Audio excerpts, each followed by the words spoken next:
Welcome to the Water People podcast. I'm Lauren Hill, and my co-host is Dave Rastovich. Today, we're in conversation with entrepreneur and filmmaker Taylor Steele. Over the course of 3 decades, Taylor helped to define and redefine genres of surf filmmaking. In the 1990s, he documented a new era of approaches to wave riding through films like Momentum and Loose Change. Later, his cinematic surf travelscapes like Sipping Jet Streams, Castles in the Sky, and Proximity paid poetic justice to the beauty of an adventurous surfing life.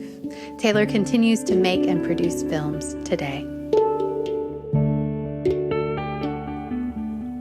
I first came across Taylor Steele's film work, well actually video work, because technically he came into the surf movie era at a time where film was still heavily being used, and he brought in video and brought in short, sharp edits of high-performance action with high-energy, sort of mostly American punk music of the 90s.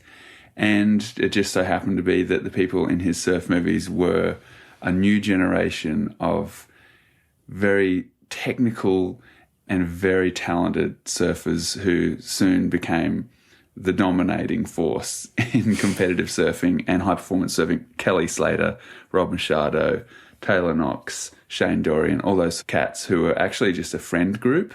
And Taylor was really tight with Rob Machado, and so he ended up just being in the middle of this wave of very talented surfers who were all really good friends.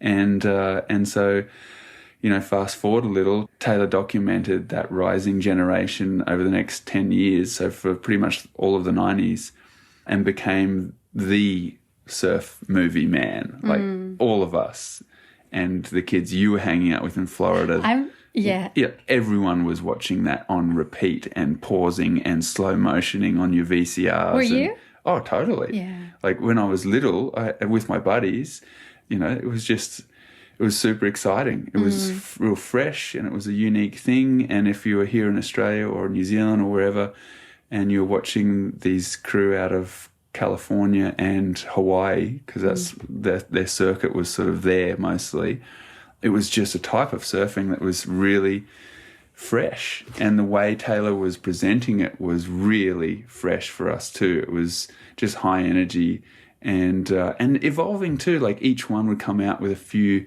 more humorous segues between sections and funny things, like kids jumping inside of drying machines at laundromats and spinning round and round and round, and then jumping out and roller skating through crowds, and like funny little skits that we all really resonated with as grommets. Yeah, the boy pack that I grew up in Florida, on the east coast of Florida, they were obsessed with Taylor's films. And so I watched a lot of them many, many times in slow motion. And I guess my perspective was a little bit different because the kind of surfing that Taylor was documenting wasn't really indicative of the approach that I was interested in or that I was pursuing. So in some ways, seeing Taylor's films, the early ones anyway, I really resonate with the kind of more cinematic later films that he made, like Sipping Jet Streams and This Time Tomorrow. But those earlier films kind of left me with a sense of like, I don't know if I belong in this space. Like I can't relate really so much to these guys and their approach to surfing.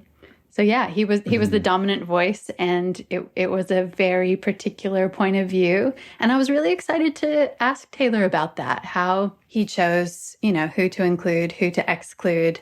And of course, if you know me at all, you know that I was excited to ask Taylor what took so long to include women in his films. Yeah, so it's a really wonderful career of movie making that Taylor has, where he started off with real action-heavy, action-oriented stuff in the 90s, and then and was just there. It was just like he speaks of it so easily and naturally that it's just what was happening. It was just naturally what his world was, who his friends were, and he just went with it, and it was working, so he just kept rolling with it. Yeah. And then he branched out into much more cinematic, spacious, really rich, beautiful movies, and then storytelling pieces, and then outside of surfing, music, lots of other stuff, and just has a real thirst for learning. And I think that's something that's really wonderful about Taylor. And he and I have had a lot of adventures now. We've been to India, we've been to Japan, we've been in all places in Australia, through Oceania, we've been to Tahiti, all the way to Alaska, chasing one storm.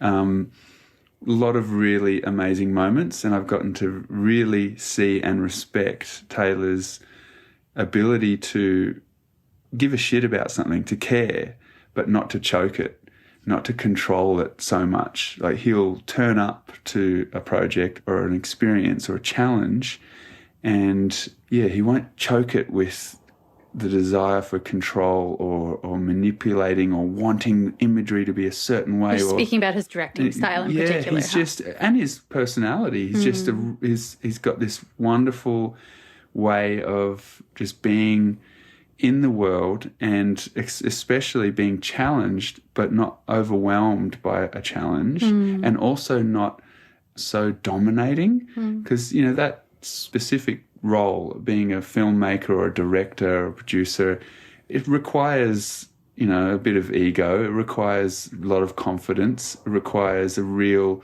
adherence to your vision. And there are plenty of people in surfing's timeline that have fit that role maybe too well and are very dominant. And that's fine. There's great things come from that, but sometimes it's a bit hard to travel with that kind of personality, whereas Taylor's just cruising, man. Like, he's been in car accidents and just still turned up the next day and filmed, and just been like, well, what else am I going to do? Just shrugging it off. We've had so many great moments where I thought he'd come unglued, and he just got funnier and more jovial, and we just really get a kick out of being sleep deprived together and having adventures. And I think that's really an admirable trait. And I think surfing's really fortunate to have had him as part of the global organism that it is, to reflect back to us all kinds of different things. And that he keeps returning to surfing is a great thing. I loved getting to sit down with Taylor and just pick his brain. He's such a beautiful man and a curious mind, and has a curious heart. And I really appreciated that about him, how he, like you're saying, keeps coming back to surfing, but peeling back these layers of the experience, including high performance, but also, the sort of in-between mundane moments, the travel moments. And I think that's made a big difference in shaping how a lot of us experience surfing in a global sense. And one of the things I really appreciate about Taylor is his gentle stoke. Like, he's super jovial and is willing to have a good laugh, have a good time and everything, but it's not, I don't know, it's just a real pleasure to be around Taylor, and that's on the road, that's in the middle of production or making things, or that's sitting on the deck here and having a cup of tea and catching up after quite a while of not being able to see him. And he and his daughters haven't been here for quite a while, and his previous partner Steele, they were all here living for like 7 years in this area, so we used to see a lot of them. And also their really admirable parenting of their two beautiful daughters. And there's just a lot to talk about with someone like Taylor. You could go in a lot of directions, so I'm really happy that we got the opportunity to rein him in from so many projects and to sit down and have some time. And I really feel like it is an opportunity for people to learn more about someone who's always behind the camera. He's definitely a bit of a shy guy with sitting in front of cameras and a bit nervous to get on the record. Or for someone like me to get to see another side of him, or to hear another side of him that isn't just linked with, one particular approach to riding waves or one particular vision of what surfing looks like. It was a really revealing conversation in that way for me. Great. Well, hopefully for others too. Taylor, we always start with a question about a time or experience after which you were never the same. Do you have a story like that? I was thinking about this one because I've heard your guys' podcast, and there's so many amazing answers with this. For me, like surfing in general, there's too many stories to even pull one up, because it's taught me so many life lessons about patience and the way that the world works. And if you're in flow with the ocean, you're in flow with a lot of your own sort of the way you move through the world. You just become more connected to it. And what sort of popped in my head was sort of a random one, but when I got separated after like 20 years of being married, I was in New York, and it was like holidays time, and it was snowing, and it was just this crazy weather, and you didn't want to be outside, and I didn't want to be outside. I was like in a dark place. And I just remember like I flew to California, jumped in the ocean, and just, it was like a healing process. It was like this, I felt like the start of the next me, like the healing part of that whole journey was going in the ocean. So it was like in that darkness, and then getting to California, feeling the warmth of the sun, but going in the ocean was like this weird sort of thing where I felt like, okay, it's all going to be okay. So, yeah. Have you heard of those sort of moments happening to people and for people before that happened to you? Have you seen friends that were in the shit and struggling in some way, and then they just got back in the ocean, or they cleaned themselves up and just kept going back to the beach? Was that something that was already kind of in your world as a example as other people had set? I think for me, it was really just challenging. I guess like there is sort of the physical element of this whole journey, and then it goes to the mental and, emotional side. But for me, it was really breaking down the why I was feeling so dark and sad, and just sort of like trying to understand that. And there was a lot of ego and fear, like fear of being alone, and the ego, what does everybody think? And so I was just sort of in that space. And then I just, there's so much clutter in your head when you're not doing anything physical. So it was like needing to do something physical to sort of like get my body in a good space first, and then let this sort of it work inwards from there. So yeah, we're at a time of life where so many of the relationships of friends that we have or family, they're starting to question. I don't know, I feel like 30s and 40s are kind of a time when people start to reprioritize and ask those big questions about what's going to happen for the back half of life. Were there any things in particular that helped you navigate the emotional side of things? Was it just being in the ocean, or was it just time? Yeah, I think for me, it's really like perspective and just treating situations that, you didn't expect or you didn't want as lessons and learnings. So you could sort of take that as a way to grow from it and go, this is an actual opportunity to try something different, to be new again, and to try. I think whenever you're doing something looking forward towards the future, you're young. When you're looking back, you're old.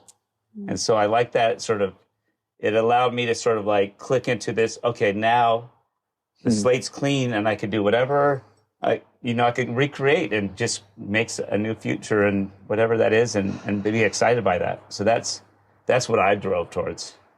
Wow. Yeah. That's brave. Was that something that you just sort of stumbled upon, or did you read that somewhere, or did a mentor of any sort of hint at that? I feel like I was watching so many like YouTube videos of like these powerful speakers in that space, and I was really soaking it in, but really it didn't feel like it was penetrating, like I was just sort of soaking in all these sort of thoughts and just perspectives on it, and it was getting in, but I didn't feel it. And then once I started going in the ocean and being physical and just, I think being physically healthy helps the whole body soak that stuff in, and you don't really know it. And I didn't drink during that time. I didn't do I was just very conscious of allowing it and being aware that it's okay to have these painful feelings, and that's you feel alive in a way from it. And so I didn't run from it. I felt like it was part of the process to do it, but I feel like I relatively in a short time was able to digest it and then come out on the other side of it. And it's so interesting, isn't it, that surfing, like we can totally look at it as an escapist thing, Like you go to the beach and you have a surf to, escape whatever the story is on land that might be troubling us. But actually there is a running kind of towards ourselves as well. You get in the water and you might get a little bit closer to the center of what it is you're going through. That it can be both. Like you can just go down there and it's absolutely nothing. Yeah. It's just a bit of play and whatever. Or you can go down there and get pounded or get moving in your body and have an epiphany about something. Totally. Like I feel like that a lot of times I'll run out and it'll just be exercise. And it'll just be like an hour workout. And then there's other times where I'll be out there and it'll be just like washing away every bit of stress and strain as I go under waves. And I don't know why those happen, where some it's more of an experience and others it's just an workout. But yeah, sometimes I feel like when I'm going under the waves, it's washing it all away. Yep. I guess that's kind of why we're able to do the podcast and why surfing's even worth talking about this much, because it can be totally. All of those things, and more. It was always, I mean, we've talked about this a couple of times. For the ancients, it was sport and it was art and it was culture and it was romance and it was, it permeated all of these levels of society through its like deep meaning and surface level play. And we've watched that, like I've watched that with Lauren, where after going through a radical pregnancy, a radical birth, and then physically overcoming all of that, and you, Lauren, getting your body back to sort of like an athleticism and a functional level to go surfing, and then seeing how much surfing has meant to you in these first 3 years of being a mum, and how stoked it makes you, how much of a better mother and partner it is you are when you get waves. Totally. No denial there. And that's interesting. That just reveals a little bit of the depth of what can happen when you have a relationship with the ocean. I find it so interesting how surfing, riding waves, being in the ocean just sticks with us through these phases of our lives, and our relationship with it can change so radically. But for me, it's just continued to be this portal of expanding myself in different directions, physically, sometimes emotionally, sometimes on those rare occasions, spiritually, being able to see a big horizon in front of you. There's nothing like that to give you perspective, how small we are in the world.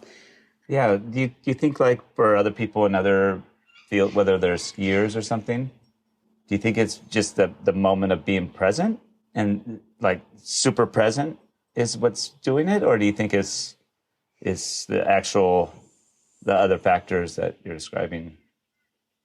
Yeah, I think it's all of it. Yeah. I think it changes all the time. Sometimes it's the warmth of the sun, like you're saying, like to feel the sun on your skin. Yes. Like surfing is sensual. Totally. And that's something as adult humans in a world that's so fast, and we sit in front of screens a lot of the time where we don't feel our bodies. Literally, yes. How is it? You can try to sit in meditation for 10 minutes and immediately like your ankle starts throbbing and you're like, what's the deal? But I can sit in front of a computer for 3 hours and literally have no consciousness of what my body's feeling. Yeah. But in the water, I know you're not like that, Dave. Dave's and I love that about you. I didn't even say anything. That is bizarre. No, we get stuck in our heads so much. Totally. We're very in our heads, and we forget that we even have a body sometimes, the way that we use our phones and computers. Yeah. Definitely. But surfing is it's sensual. It's the sun and water on your skin. All of these parts of ourselves are activated in a way that I think we don't get a lot of as adult humans. Like we're not playing in the mud and splashing in puddles anymore. So we need some outlet for play. And I just feel so lucky to have surfing to grow with that. Yeah, I think like for me, like I grew up with my parents both being surfers. Mm-hmm. And so I think as a child-parent relationship, it's nice to have something where you both play together. And this takes away from that moment where you're trying to teach them or reprimand them or just be a parent or but you both playing and laughing together. Yeah. And so whenever you have moments like that, I think it's a special thing. And for me, surfing was that growing up. I was on surf trips before I even surfed. Wow. I was going down Baja dirt roads, going to dead end roads trying to find a wave. And I didn't surf. I was like 4, just sitting in the back, just going along. And they're both of them trying to find it. We take us down here, and then it'd be a dead end, and then come back around. Wow. So surfing was like always around me, and I, took it for granted when I was young, and until I really got into it. But I really appreciate how that sort of like age isn't a thing with it, and you could be, 70 or 5, and if you catch a good wave next to each other, you'd be hooting for each other or talking to each other about it. Yeah. And there's not many things where you actually interact with people that you don't know from different ages. Yeah, definitely. Oh, that's so interesting. You painting that picture of going down dirt roads looking for waves. I feel like a lot of your life and your career has modeled that early formative experience. Yes, definitely. Was it your mom or your dad or both who helped flip the switch for you, turning you into a surfer and a water person? You know what? My dad was so into it. He started pushing me into waves at 2 and like wanted me to be a pro surfer. And that is sort of like vicariously living through me in a way. And he didn't have a good technique. Like we all know how to sort of like, we know now that you sort of ride the wave with him and you hold him and do that. He would just send me off and I would fall over and like be underwater and like flopping the board on top of me and all these things. And so I didn't have that much fun with it. Yeah. And I sort of just didn't want to do it. I would sit on the beach and catch lizards and do other things. So then when I was like 10 or something, my friend came over and he came to my house and saw all the surfboards there. He's like, whoa, look at all these surfboards. Let's go surf. I'm like, what? And he's like, yeah, let's grab a board. Let's go. So we went surfing, and my dad, he snuck over the hill and was watching us surf. He was secretly stoked. Yeah. Yes. So we caught some waves, and then I was like, oh, this is sort of fun. This is not my dad's thing. It's like my friend's thing. And that's when I got into it. And and so that's when it became my thing that I liked. So I wanted to jump forward a fair bit in time, and considering that that's where you came from with your relationship to the ocean and surfing, and Lauren brought this up yesterday when you were thinking, Lauren, like what it is that keeps bringing you back, because you've in a long line of amazing projects in music and lots of other directions than surfing. You seem to be like you are now. We're sitting in Australia, we're sitting at home on the North Coast, and we just spent the last day, shooting and having fun for an ABC film thing happening here in Australia that's a storytelling and everything, but there is surfing in it. Like, what is it that makes you want to have it involved in your life where you're doing projects and you're traveling and it's still part of life? Yeah, well, I guess it's sort of like I started making surf films at a young age, so 18 is when I started making my first one. But from like 12 to 18, I either wanted to be a pro surfer or make surf films that I watched, the Chris Bystroms and all the Beyond Blazing Boards. Mad and all Men, these. Saints and Sinners, that was one of his ones. That's I watched right. that. Yeah. And there was all these other ones that I was really into. And I was just super into the space. I had posters on my wall. My dream was to make surf movies, and I did it at a young age, and I had success right away and learned a lot from that as well. Then I just sort of repeated it because I felt, fulfilled from or validated from that approval. And so I just sort of repeated it in a way because I thought that's what they wanted and was making it for them. And it took me a little while to sort of like get frustrated with that and get annoyed with that and just like be like doing it as a job. And I had to retake that back, and I made this film called Sipping Jet Streams, and I was sort of in my head making it for my daughters that were about to be born as a way to show them the world as a beautiful place and a place that's worth traveling, and it's not the opposite of like all the news outlets and all that, and inspire them and show it in a romantic view, not like the hard travel of it, but show it like in a dreamy state. And then, but make that one, and I'll share it to the surf world and they'll forgive me for doing this one creative project, and then my next one will be back to the sort of action-packed thing. And so it's like I made enough films that I can make one for myself sort of mentality. And when that one got successful, that gave me such creative freedom to sort of make what I wanted to make, or something that was really authentic to how I was feeling. And that set me on a journey of making travel films and sort of adventure films that, Dave was a part of a lot of them. And then I just sort of went through a thing where I wanted to keep expanding my creative filmmaking side and sort of not always lean on surfing, because the market was disappearing and I was forcing bigger ideas on a market that was going the other way. And so I started doing commercials and all these documentaries and other things that weren't attached to surfing. But I would go back to making surf films to just recenter myself. Whenever I'd make a surf film, I felt like grounded again, and it would try to be a different idea than I've ever done before, but it just really put me back centered into who I was and the sort of like why I started all this, and then I could go off and do other projects. Were you feeling centered because you were able to slip surfs in between doing work?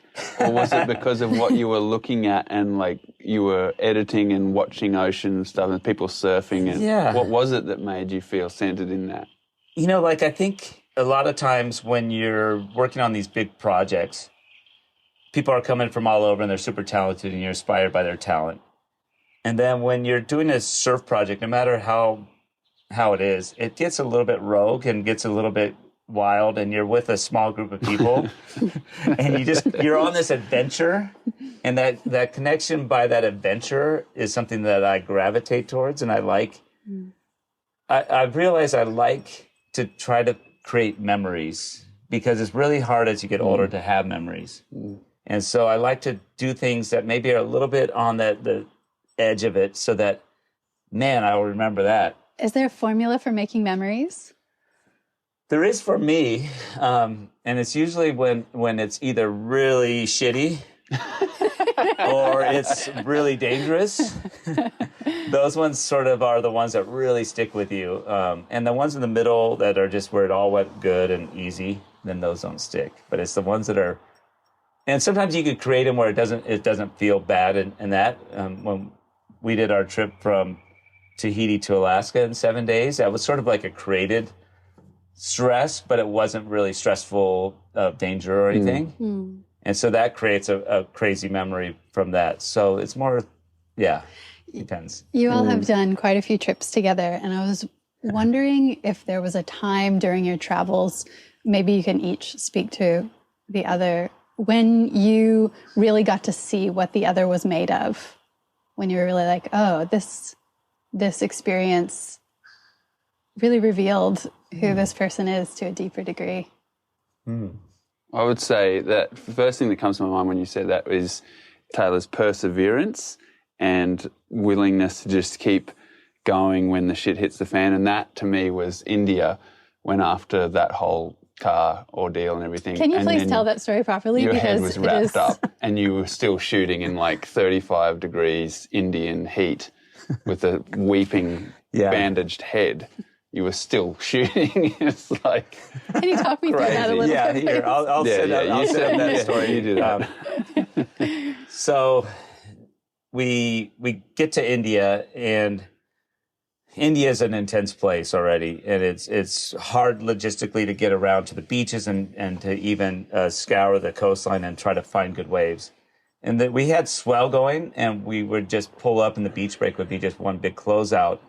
And the roads, to get 5 miles down the coast, you had to drive like 2 hours and then go back in and check it again. And then it was just becoming this endless cycle of we weren't gonna get anything. And our guides were like, hey, there's this ocean liner that goes to these islands out there, but they don't allow Westerners to go on it. And so we lied, and we said we were part of National Geographic's. And we got on that cruise line, but they're like, you can't leave on some of these islands because they're you have to be Indian on these islands, but some you could leave. And so we got on this cruise line and cruised for I think it was 3 days, and we couldn't get off it. And we got to these waves, We scored amazing waves, like incredible waves. Nailed it. We're super happy. But one of the surfers was supposed to join us. He was a day late and missed that whole part of it. And so he had to wait for us to get back and to try to get his waves. We've already done all of our stuff. So we were like sort of on the back end of it.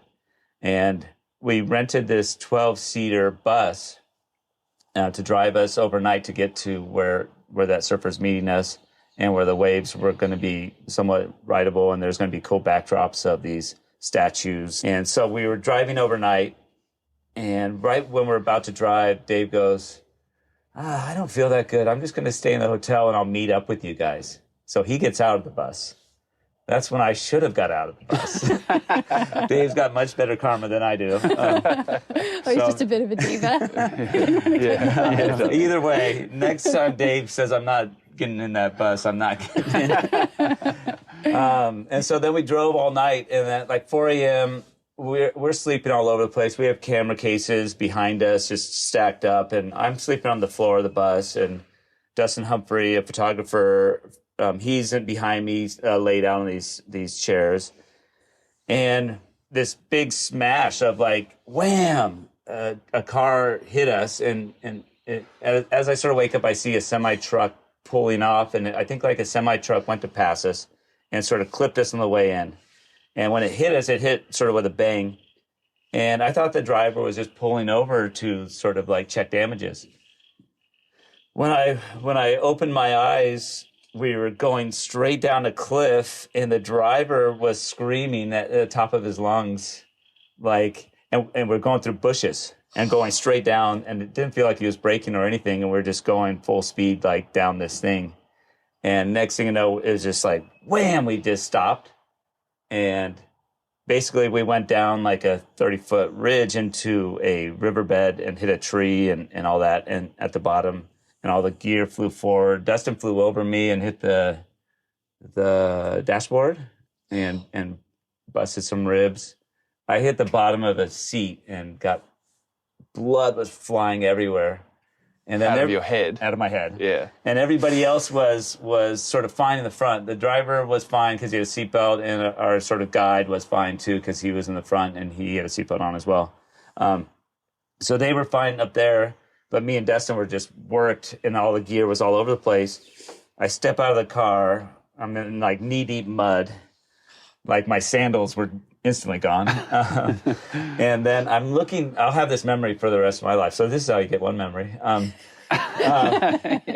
The car's passing, and you get to see all the people on the edge of the road up top just watching us and just looking. And as cars are passing, you see like 30 people up there just staring down at us. At you, the wreck. Yeah, the wreck. So I climb up the bank, and it's sort of hard to climb up, and it's steep, and it's like slippery. And I get to the top, and I'm trying to speak English to these guys, and no one speaks English. And I get one guy, I'm like, can you get an ambulance? And then he broke in English. It's like, in 2 hours, this will be underwater. And I have all my gear down there. So I go back down, and I grab all the gear, and I start loading up these pelicans up the thing. I'm like dragging the thing up by myself. No one else is helping. They're sort of just like all up sitting on the top. And I'm sort of dragged all my gear up, and then I stack it on the side of the road. And then I get the guy to get an ambulance, and we get in and we go. But like when we got there, I had 50 stitches in my head. 50. Oh God. And since I tied a sarong on my head, like, they didn't know how bad it was, and when the doctor pulled the sarong on, it already have stuck, and he screamed. I was like, because it must have flapped open, because it was like a flap.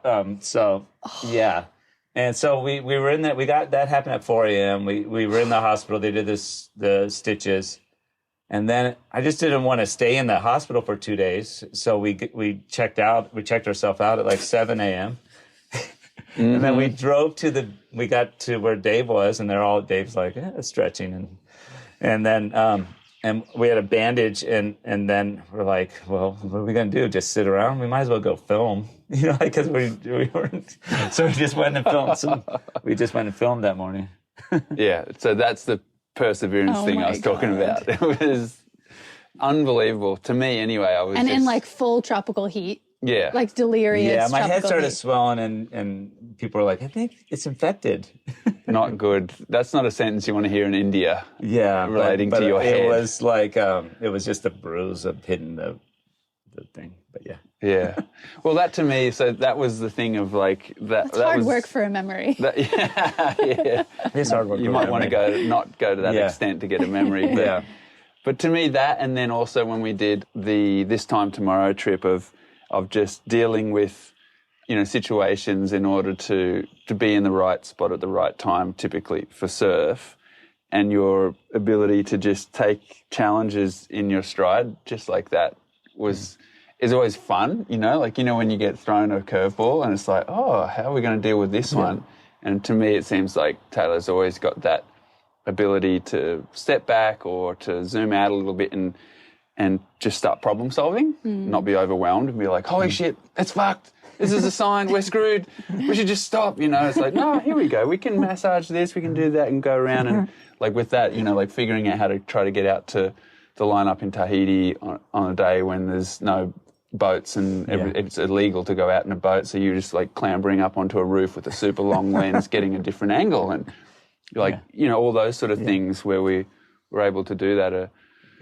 They're great moments that create that. Do you feel like you thrive on that sort of vibrant edge? I think I thrive on when it's sort of chaos and everybody's sort of freaking out, of being the calm one in the situation and being the sort of like, okay, we got this. And also like on that tone, the chaos is created by something that we're trying to do. We're making a surf movie. Yeah. And it's also like it should be fun. We're making a surf movie. So let's not make it too dramatic and like it's so I try to lighten the mood up, and I think that is sort of my like little secret power is that the crazier it gets, it won't feel that way maybe if you're with me. Is that innate or is that a learned skill? I think it's a learned skill because my mom's a little bit intense, so it's a way that I've sort of like counterbalanced it, But I do notice if nobody's reacting and it's a crazy situation, that I'll be the one that will be stern and serious. So to get some urgency from everybody. That's interesting. But I would say with Dave, like probably This Time Tomorrow, when we were doing this journey and we weren't sleeping and we were surfing. He was surfing all day, and then we were filming all day. Then we'd get on a plane and go to Mexico from Tahiti and chase the swell before it arrived. And then we'd get there, and it was not easy to do that. And then surf all day, and then get on the plane and beat it to California, and then surf all day, and then get on a plane and go to Alaska. Like Dave's, perceived as, and well-deserved as, someone really in touch with the environment and sort of a Zen side of it. But when you see somebody in this state, you see how actually funny and cheeky he is, and just like down for that adventure. And for the most part, like a lot of surfers don't want to do those adventures and sort of have those sort of crazy experiences, and they rather just sort of like fine tune what they have and just do it in that. But it seemed like as the adventure got more intense and we were more delirious, the more fun it was and more fun he made it. So that was the part of it that was surprising, and in a great way. He does shine in those moments, and it's part of what has made him such a fantastic dad. So he can do sleep deprivation. He was my perfect match because it makes me super ragey not sleeping, but he just really shines. Well, you can sort of have fun. Great. You can laugh at it at a certain stage because it's laughable how hard parenting is, and you're in this altered state for so long. For so long, like way too long. Sorry to interrupt the conversation, but we wanted to take a moment to recognize the generous folks who have supported us this season. The Water People podcast is brought to you by the fine folks at Sanuk. In 1997, founder Jeff Kelly started out with one simple goal: to make people smile, and to encourage them to pass it on. Sanuk has been advocating for a more playful and inclusive surfing culture for more than 2 decades, while crafting some of the comfiest footwear around. Thanks, Sanuk, for your support and for encouraging water people around the globe to protect their happy places. Learn more about Sanuk's partnership with the Surfrider Foundation at sanuk.com. Thanks to Gary McNeil Concepts, who put together cosmic boards for cosmic people. Gaz's boards combine recycled and plant-based materials that are built to last without sacrificing performance. To learn more, head to GaryMcNeilConcepts.com. I feel a bit of a responsibility to ask about that level and intensity of travel and the idea of sort of like extractive storytelling and the sort of environmental impact of going in, taking these stories, moving on. Do you think that method, that sort of mode, will continue to be part of surf storytelling? Or do you think that we're going to move into a different picture of what surf storytelling looks like? You know, I think there's definitely many ways of storytelling. And I think, for example, when I go on trips with some cameramen, they would just sort of start rolling. And then after they're done, go, "Hi, how's it going?" And there's other cinematographers that will introduce themselves, talk to everybody. Even if they don't speak the language, they'll at least acknowledge everybody. Yeah. And then sort of almost ask permission to film and then film. So I think that side of it is those are just subtle, finite parts of it. But I think being more human is something that's definitely important.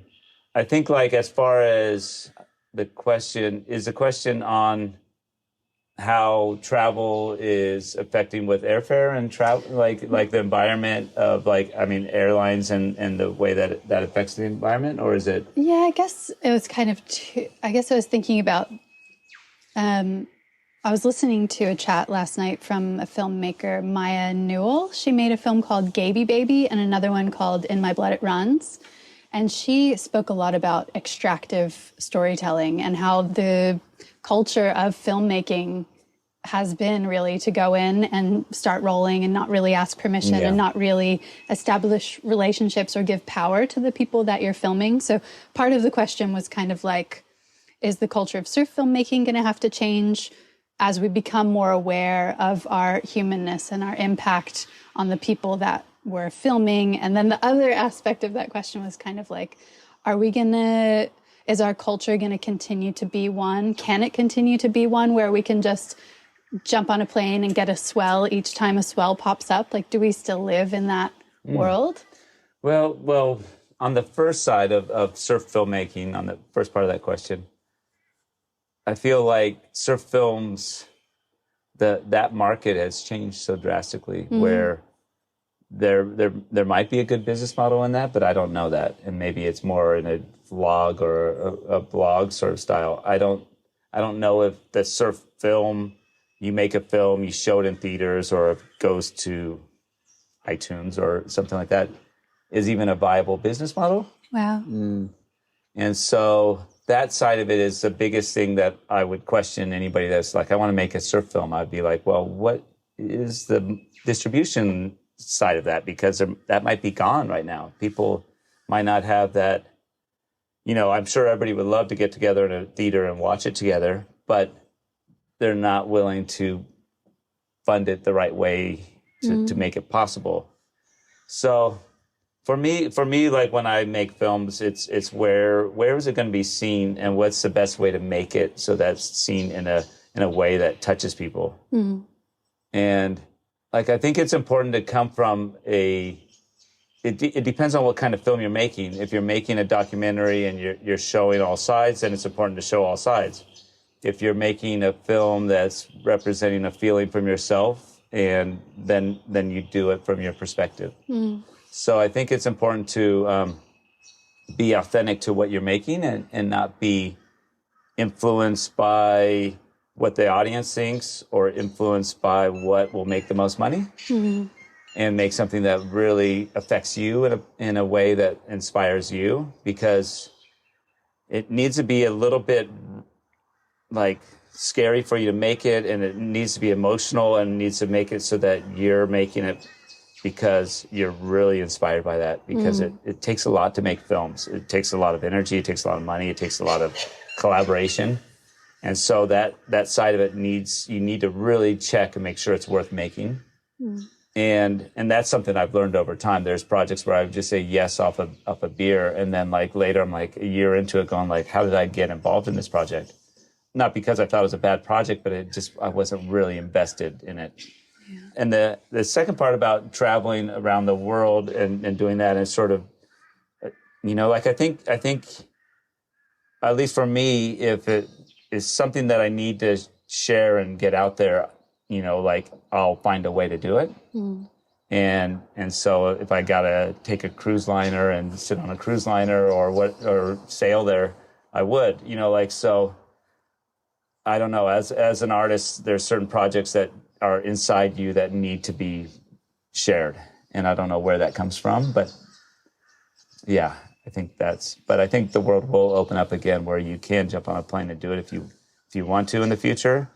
I definitely think that hopefully the learning from this whole sort of lock-in is that let's do things with the right intention. I reckon it's a really interesting time too, Taylor, because of the lack of travel that's been happening in the last year or so has also coincided with things like in America and in Australia to a degree, Black Lives Matter and lots of new conversations around sexuality and politics and environment. So many conversations that were previously quite out on the edge have come into the centre of a lot of mediums and media.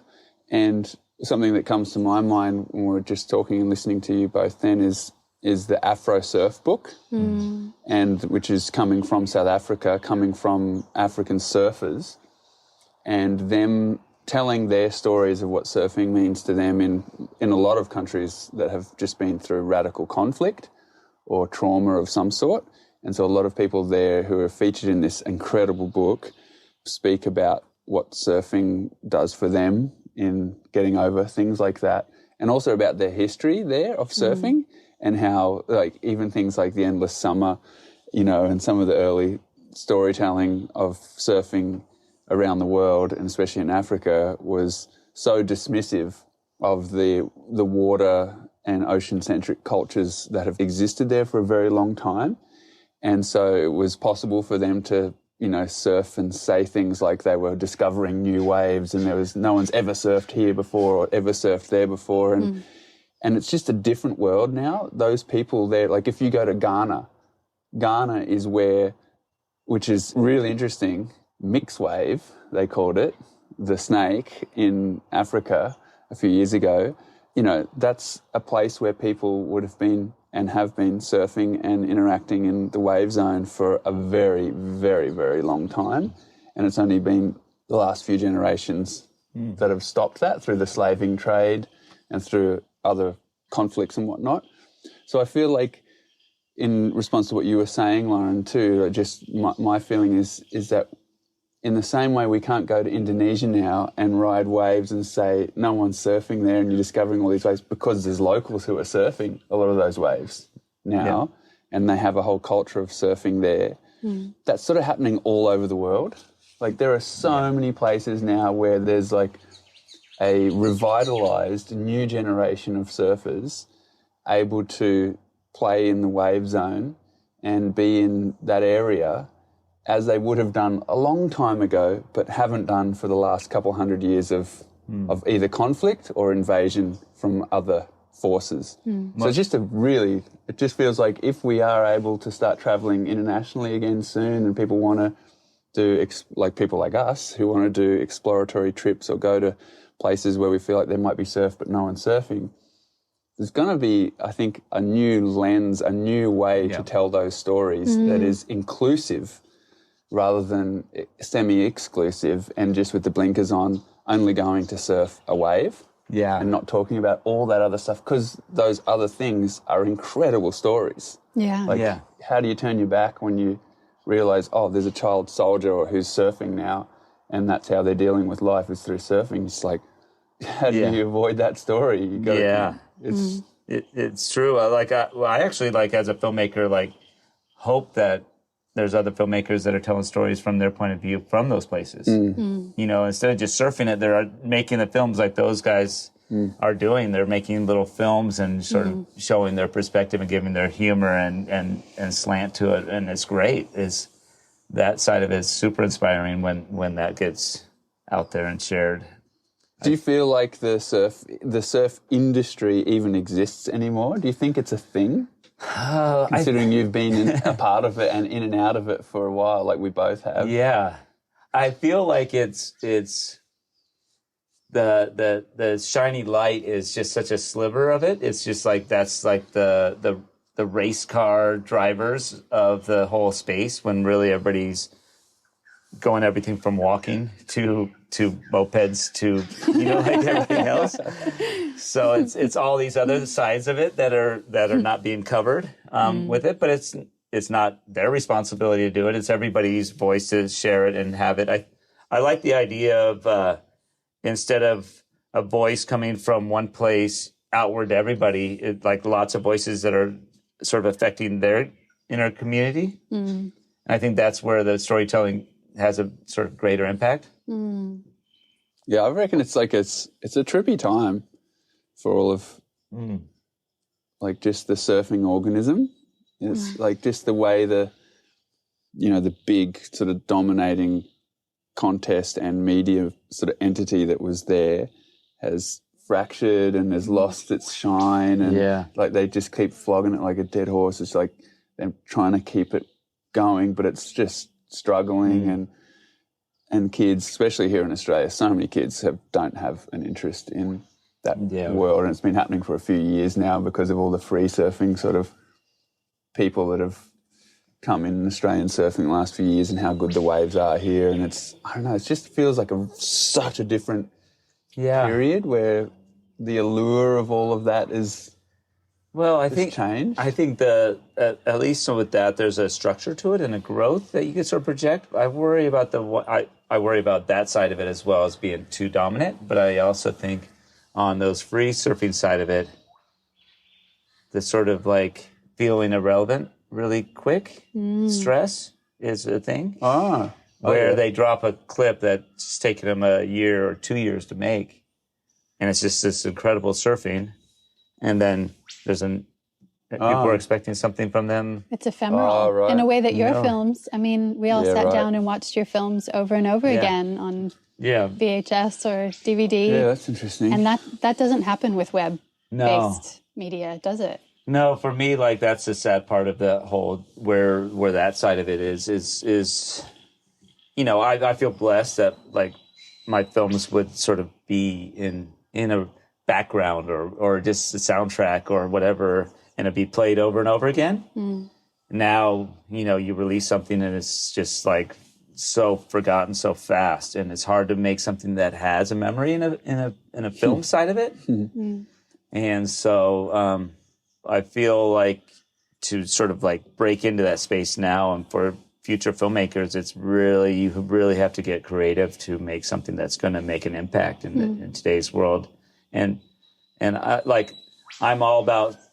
I think this will come back, and I'm even starting to work towards it. Of just like showing films, not even my own. It wouldn't be my own, but just showing films in theaters and like just getting that crowd together. And just some of my earliest memories of being a surfer were in that theater and hearing the beer bottle roll down the theater, and just like in the smell of pots, and just like that whole thing of just hearing the hoots and the energy of it. But it's really like you felt part of a tribe at those moments. Yeah. So I think that will come back. I know I'll curate some of that stuff on my own just to sort of keep that energy going, even though I'm not really working in that medium anymore, or for right now.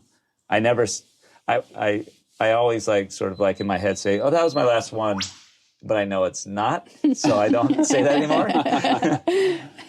But yeah, I think I worry about the stress of some of the younger pro surfers that are trying to make a career and be relevant in the free surfing world, because they have to drop this clip and then then it's a lot of stress and turnover. You know, like you have to do it pretty fast to stay in the spotlight and that. Where the other side, at least, they have a platform to show that. And now it's also measurable in a way that free surfing in the past has been this sort of intangible sort of vibe radiation that was acceptable. Now it's like the views are measured, the stats are all very measurable, and it's like if you're not performing to a certain level, that could be grounds for not getting to do it again. Totally. And the other thing is, like, now it's almost like a reality TV shows that they're creating, little like blogs and vlogs. Yeah.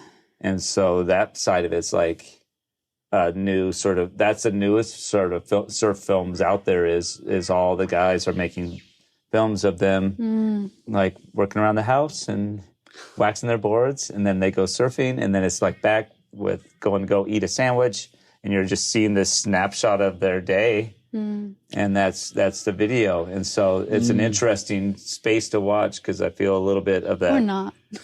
I feel that disconnect of that, of wanting to be entertained by that. Yeah. And just my thinking is like less is more when it comes to that. We're on the eve of surfing making its debut in the Olympics. Do you have any feelings about the impact that will have or not have? The only thing I could think of is snowboarding in that space, and it was like fun to watch, but it didn't really change the culture of it. I think that on the eve of it, I keep feeling like, oh, this is such a big deal for surfing, but I don't feel like it is. It's going to happen, and we're going to watch it or not, and then it's going to just all go back to normal. And maybe a couple people might get a big endorsement deal, but that's not going to really affect anybody's excitement to want to try it, or validating that it's a cooler sport than what we already know. So I think, to me, it's like another contest, and I think it'll be fun to watch, and I'm curious to see who wins, but like I don't think it's going to change my space. Yeah. Taylor, you mentioned making sipping jet streams as something for your daughters. Now, I was really interested to know how having daughters has affected your creative process, the lens through which you see your work and your art. You know, like it's.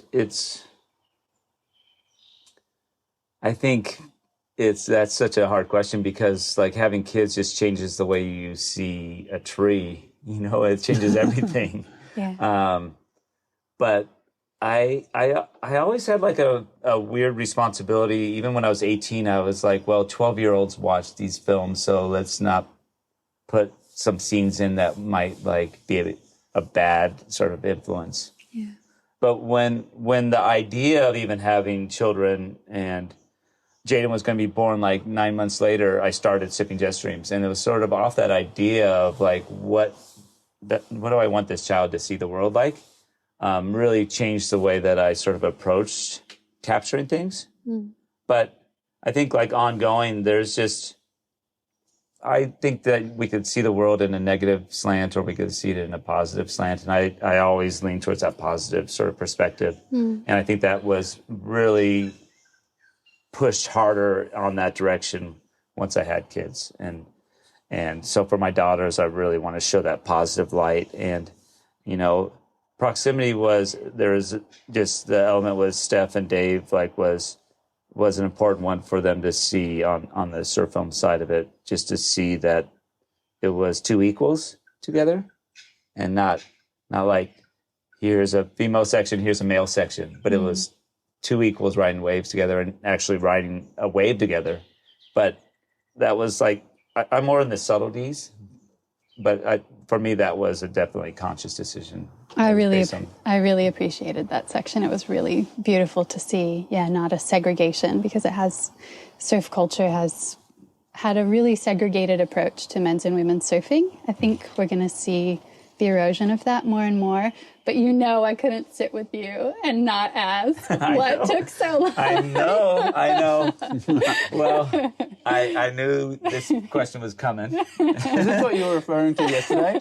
Did come home and told me, and I was like, Come on, you know what question I have to I was ask. clueless. So here's sort of my space on filmmaking, and I started making films with my friends, and that didn't change, even though I didn't really have a great bearing on how the surf industry was soaking that in as like, oh, this is a stamp of approval, or this is sort of the benchmark because it's in these films. I was just like, started with them when we were 16 and we just stayed together.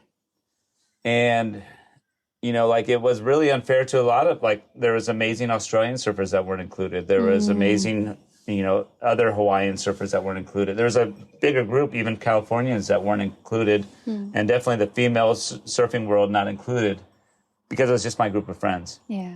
And that was like really unfair to the rest of the surfing space to sort of put that much weight on my films on me. And it was unfair for me to not see the weight that they're having on the outside.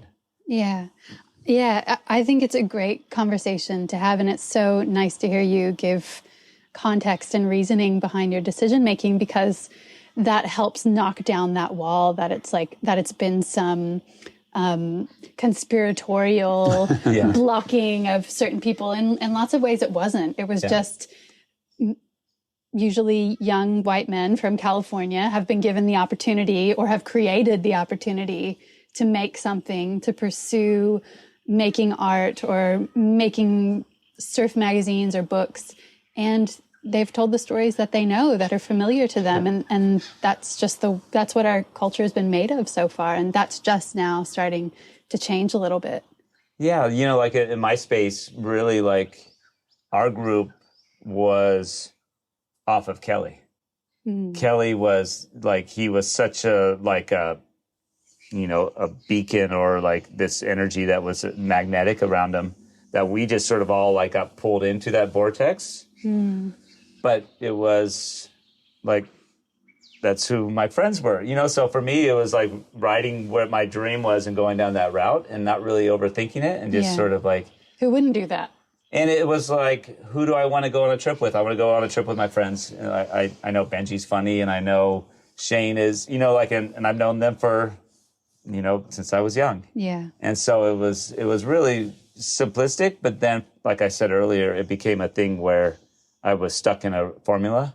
Yeah. And I was like trying to break out of that formula. Yeah. I'm interested in the structure of Sorry. Sword fights. Sword fights, exactly. How did you know? How do you start jousting? We didn't do that on our trips. That's why there's never any women around. We're just sword fights. I'm interested in the structure of surf storytelling. I'm going to really struggle not to laugh now. It seems like lots of surf films have taken the structure of vignettes and sort of reproduced that form over and over again, instead of trying to create one singular narrative throughout. I was just interested in your take as someone who makes these stories on why that's been a predominant form for surf storytelling. I think, I can only speak for myself, but I didn't know the filmmaking side of it when I started. Yeah.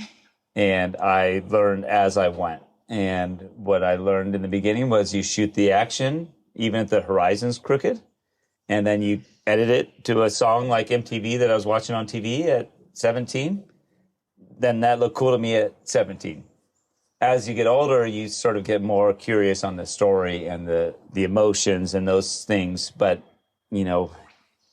I would say that the starting place is usually the visuals. Yeah. And then you don't think of the story, and you go backwards. So as you get older, that's really different from other kinds of storytelling. You start with a story, right? Yes. And not necessarily just action. Yeah. And so surfing's like that, just how we were talking about earlier, where you feel it and you experience it. So, any filmmaker that makes a surf film, they're a surfer, or most likely. I don't know who would do that doesn't surf. but you're just trying to capture that feeling and share that feeling, and that feeling's the most important part to get out there. And really, as you're watching something, you want the emotion to go with that visuals, because that feeling doesn't translate with just the images. You know, like you need to figure out how to get that story in there. Yeah. So I think it just comes from that natural as a surfer. Oh, that felt so good to be out there before the light, and when the sun hit the surface and that reflection across the water, that was so beautiful, and that really affected me on an emotional level. I'm going to capture that, and then I'll share that, and everybody will get that same feeling. And so that's where it just starts on that sort of side of it, and where I think surf films should evolve, or they're on the route to, or hopefully they are. It's in that storytelling to complement those visuals, because the visuals are amazing, and you could just put on a cool record and watch visuals of it, and it would still work. Yeah. But I think the storytelling is where it should head. But the market's not there yet. You know, the market sort of just dropped out of it. Yeah. Which is kind of cool in a way, because then that's not going to be what dictates what gets made and what doesn't get made. When you have like a little collective group. But does it mean that nothing's going to get made? But think about how accessible the tech is now. So it doesn't cost you anything to shoot with a phone that most people have attached to them all the time, and edit something where, like Greeno says it all the time, he's like, content over quality, Dave, content over quality. And so it's like, yeah, you're not shooting on, you know, Millikins or Phantom cameras, but you've got this local, like you were saying before, Taylor, about like local groups telling their story from their perspective on what it is like to grow up surfing in Ghana. Yeah. You know, where you see a couple of outside surfers come visit once or twice a year, and what that rich story is like that none of us in the surfing world have heard before. And to me, that's exciting, whereas it was so dominated yesteryear by only a couple of media channels that you had to compete to get into, like the magazines or, you know, production to make a DVD and sell theatres out and stuff. Yeah. But now it's a completely different world. Like, you just can flick it up online and people are seeing it. And if it is an amazing story, it'll carry itself a lot of times. And like, you know, just thinking about the one, like recently there's all kinds of stuff being made. The Girls Can't Surf movie, where it's talking about, you know, the women here in Australia and abroad too, you know, battling for just some good waves and equal kind of footing in pro surfing in the 90s and whatnot. And to me, that's really great that stories like that are becoming available to the rest of the surfing organism right now, which is really neat. I don't know, I just think it's an exciting time, even though it's uncertain. There's some exciting potentials for really different stories to... I think it's all storytelling now that's making it. And so now it's like on the other way, where you couldn't just put out a nice visual thing and have it land anywhere. So now it's all story. So that is exciting that it needs to be in that space to make it. It's just, maybe it's a little bit hard to get those stories out there. They have to be a bigger win to make it. It's almost like a band nowadays, or, you know, they need to like have a hit, you know, or yesteryear probably is more accurate, but to get in the front of the public, because there's so much stuff. But yeah, I think like that's, even This Time Tomorrow and Proximity were based on the fact that I was coming back into it not really worried about the financial side of it, because I had a different job. It was like my side job, and I could make those stories. And it was like on the tail end of there being an outlet. And so it was a fun little, I don't know, stage of that. What I love about your story is that as a culture, we've gotten to watch you progress and watch a full arc of a career go from complete beginner, but like bold and talented from the start, and then watch you just grow into this expert leader, moving more and more into storytelling. And I'm interested to know where you feel like your work is taking you now. I would say, like, thank you for that, because I I was the third best surf filmmaker in my high school. Were there only 3 filmmakers in high Yes, school? I was the third best. Who determined that, Paul? I did, because they actually were way better than me.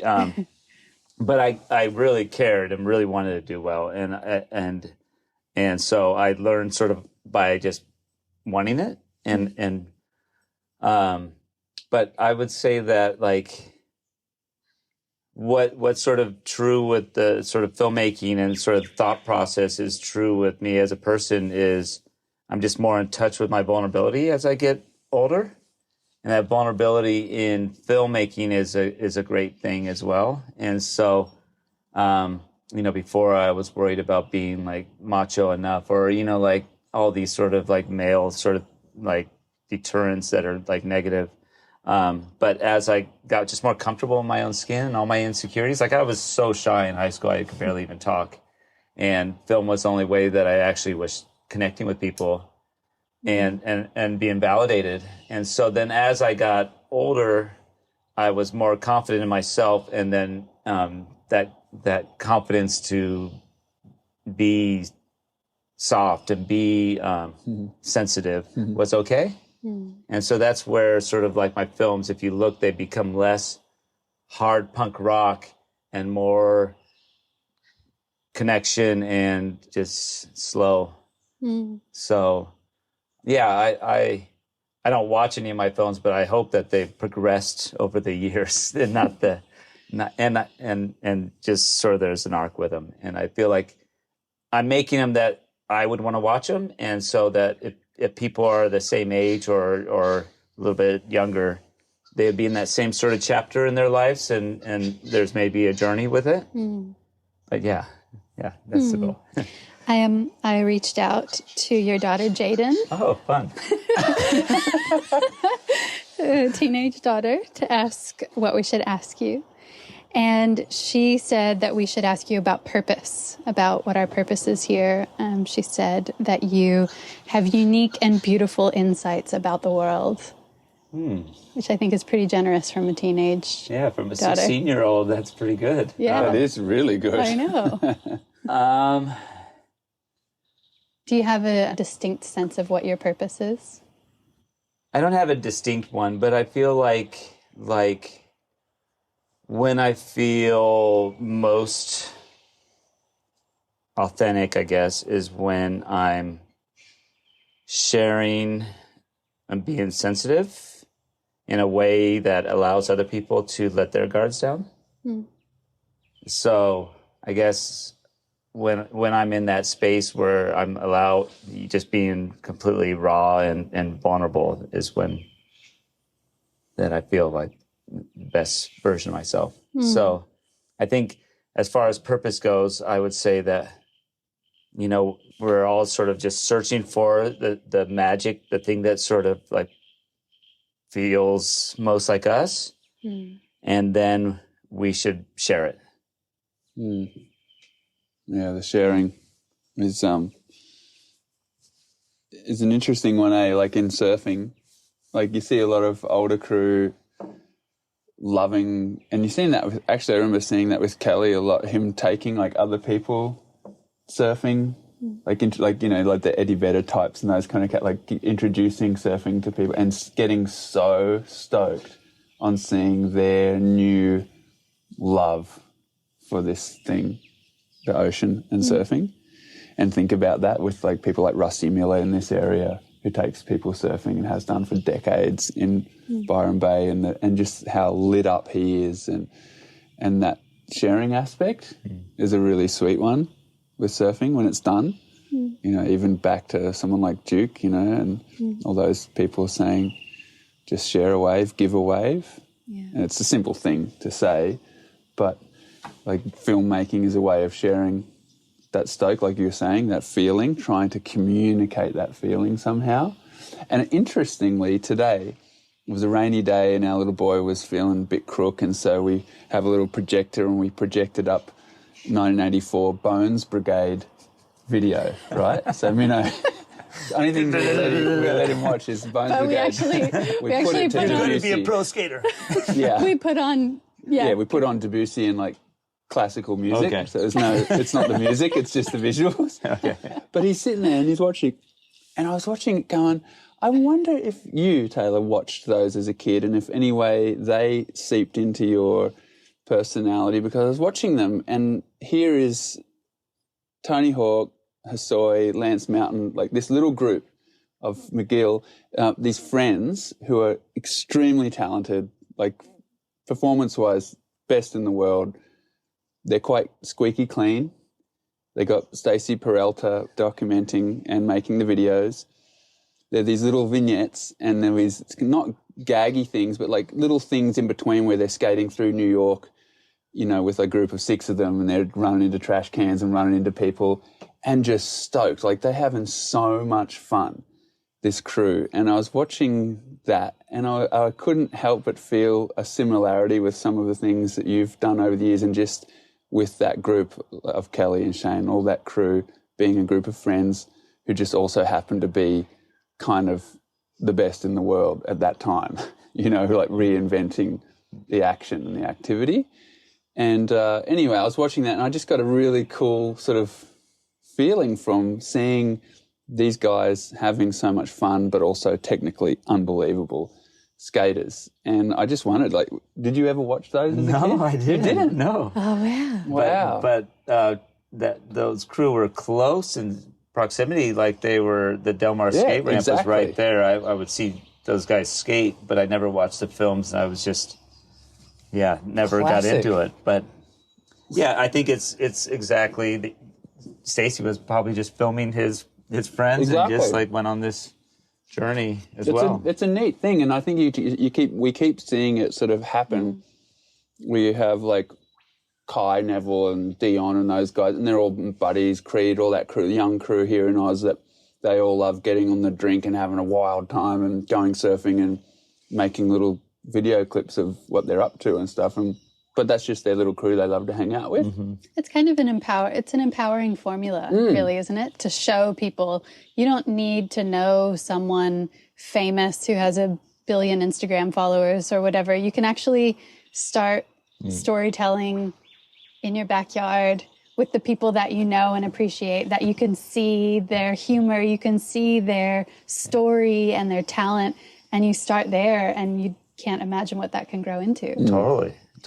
Yeah, I think like if you love whatever you love, but if you love making films, there's such a platform still today. Like I know if I was 16 now, I would have a career making films. I'd figure out that whether I'm shooting with my phone or what, because I just loved it that much. So, and if nobody lived near me, I would have found them. I would have moved. You know, like when I was starting, like I went to Hawaii and lived in a van because I wanted to film Hawaii and I didn't have a place to stay. And so like, I think if you love it, you just find a way. And so that's sort of the thing I hope for my kids, is that they find their passion, that they want it so much that they'll sleep in a van to get there or whatever it is, you know, and really sort of want it. And I feel like that's my biggest blessing, is I found something that really inspired me and I could go on that journey. And it's a really hard journey because there's no perfect. So you're always searching for it. Yeah. And it's very similar to surfing in that sense, where there's no like, oh, I did it, I'm done. There's always that next story to tell. There's that, you know, way to shoot it or whatever that you could improve on.